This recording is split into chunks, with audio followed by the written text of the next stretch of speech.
You already know something is off. You can feel it. Your child pulls away, shuts down, or explodes over something small, and you're standing there thinking, what did I do wrong?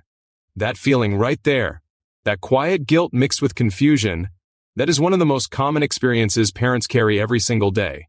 And almost nobody talks about it honestly. Here is the truth that most parenting advice completely misses. The problem is not that you don't love your child enough. The problem is that nobody ever taught you how to speak the language of emotional support, and that one gap is costing your child more than you realize. Studies in developmental psychology consistently show that children who receive emotionally attuned support from their parents are significantly more resilient, more confident, and perform better socially and academically across their entire lives. We're not talking about minor differences. We're talking about trajectories that diverge dramatically based on one variable: how emotionally supported a child feels at home. Now, before we go further, if you already feel like you're doing everything right and your child is perfectly fine, this might not be for you. But if there is any part of you that wonders whether there is more you could be doing, keep watching, because what comes next might be the most important thing you've heard in a long time. We have related programs linked in the description below this video, and right now access is open. That won't always be the case. Don't wait on this one. Let's talk about what is actually happening in your home. Picture a moment. Your child comes home, something happened at school, something hurt them. Maybe a friend said something cruel, maybe they failed a test they studied hard for, maybe they just feel invisible and can't explain why. And they walk through the door carrying all of that weight. And what happens next in most homes is not anybody's fault. It's just a pattern that was inherited. The parent, exhausted, overwhelmed, trying to hold everything together, either jumps straight into problem-solving mode or brushes past the emotion entirely. It looks like saying things such as, just ignore them, or it's not that big of a deal, or you'll be fine. And in that single moment, without meaning to, a message gets sent. Your feelings are inconvenient. Handle them quietly. That child learns to shut it down. They learn to stuff it. And they get very good at looking okay on the surface while quietly accumulating emotional debt that shows up later in ways that break your heart. The explosions, the withdrawal, the anxiety, the defiance, the inability to make friends or maintain relationships, the teenage years that feel like you're living with a stranger. That's not a behavior problem. That is an emotional disconnect that started small and compounded quietly over time. Here is where it gets even harder to hear. Research on attachment and brain development confirms that the emotional patterns formed in the early relationship between a child and their primary caregiver literally wire the brain. The neural pathways that govern emotional regulation, stress response, self-worth, and relational trust are shaped directly by how the parent responds to the child's emotional experiences. This is not theory. This is neuroscience.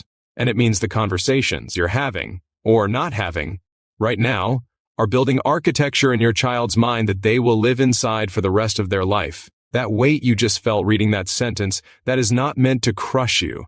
That is meant to wake something up in you. Because here is what else that research shows. The brain remains responsive. Children are not locked in. And parents who shift their approach, even imperfectly, even gradually, create measurable positive change in their child's emotional development. You are not too late, not by a long shot. So what does real emotional support actually look like? Not the version that sounds good on paper, but the version that actually works in the real world when you're tired, when you're frustrated, when your child is screaming about something that seems completely irrational. It starts with one shift that sounds deceptively simple. Stop trying to fix the feeling and start trying to witness it. When a child is upset, they don't need a solution first. They need to know that what they're feeling is real and that it matters to you. That is the entire foundation. Everything else builds on that. When you say, I can see you're really upset right now, and you mean it, and you don't immediately follow it with a but, something changes in the child's nervous system. The emotional flooding starts to settle. The prefrontal cortex, the thinking part of the brain, comes back online. And suddenly the child is capable of actually processing the experience rather than just surviving it. Parents who learn this one shift alone report dramatic changes within weeks. Children start opening up more. Power struggles decrease. Bedtime gets easier. School mornings get less chaotic. The connection that felt like it was slipping starts coming back. Not because everything became perfect, but because the child stopped feeling like they had to manage their emotions alone. Now here is the second piece that most parents never hear. Emotional support is not just reactive, it's proactive. The most emotionally secure children have parents who regularly, intentionally create space for emotional conversations before a crisis hits. Not interrogating, not lecturing, just being present and genuinely curious about the child's inner world without judgment, without an agenda. This is where the concept of emotional checking in becomes transformational. Families that build in even 10 to 15 minutes of unstructured, device-free, genuine connection several times per week see measurable shifts in child mental health outcomes over a period of months. That small investment in time creates a level of trust that no amount of money, activity, or overcompensating can replicate. And think about what that means long-term. A child who trusts you enough to come to you before they make a dangerous decision. A teenager who tells you what's actually going on in their life. A young adult who has the emotional intelligence to build healthy relationships, to communicate in conflict, to know their worth, to ask for help when they need it. That is the return on what feels like such a small investment right now. Now here is the part that separates the parents who see this change and the ones who don't. Understanding the concepts is not the same as being able to implement them in the heat of the moment. That gap between knowing and doing is where most parents get stuck. Because when you're dysregulated yourself, when you're triggered by your child's behavior, when old patterns kick in and you respond the way your own parents responded to you, all the theory in the world disappears. This is why the most effective parents are not the ones with the most information. They're the ones who have done the internal work. They've learned to regulate themselves first. They've identified the emotional triggers that hijack them.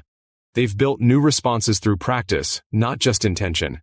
And they've learned how to repair after the inevitable moments when they get it wrong.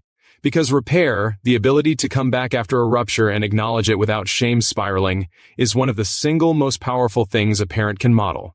Children who experience consistent repair don't just feel safer. They learn that relationships survive conflict. They learn that love is not conditional on perfection. They learn that accountability is a strength. These are lessons that shape an entire life. If you're watching this and feeling that combination of inspiration and overwhelm, you're in exactly the right place. The inspiration means you care deeply. The overwhelm means you're taking it seriously. Both of those things make you the kind of parent who actually changes things. The parents who transform their relationships with their children are not the ones who had it all figured out. They're the ones who decided that the cost of staying the same was higher than the discomfort of changing. They looked at their child and made a decision that they would do whatever it took to give them something better than what they themselves received. That decision is available to you right now in this moment. If you want to go deeper than a single video can take you, the programs linked in the description below this video are exactly where that next level lives. Parents who have gone through these programs describe the experience as finally having the missing piece, the practical, emotionally intelligent roadmap that turns everything they understood in theory into something they can actually live every single day. The window to access these programs is open right now. Not everyone takes this step, but the ones who do consistently say they only wish they had done it sooner.